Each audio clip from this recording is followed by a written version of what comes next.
what could slip through the cracks and what harm could possibly be done.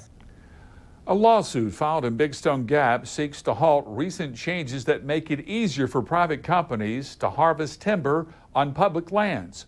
Some say the changes were needed, but others tell News 5's Christy Calcagno that public input matters.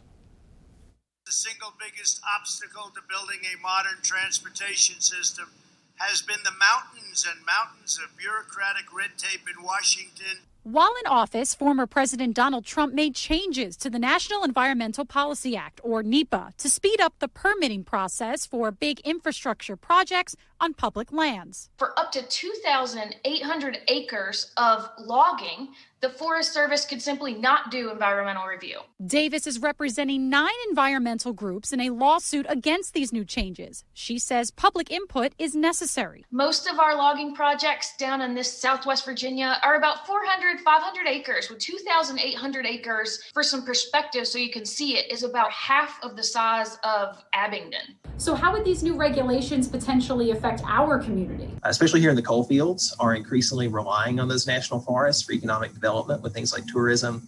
And beyond that, a lot of our communities get their drinking water from the national forests as well. Those in favor of the new regulations say they provide a more efficient permitting process for the entire energy sector. A spokesperson with the American Petroleum Institute tells me advancing modern energy infrastructure is critical to creating jobs. He writes in part, quote, "We hope these important reforms remain in place, as reversing sound NEPA improvements and halting energy projects would be a step in the wrong direction."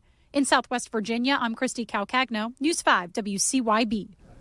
President Biden issued an executive order directing agency heads to review hundreds of actions implemented during the Trump administration, including more than 120 related to energy and the environment.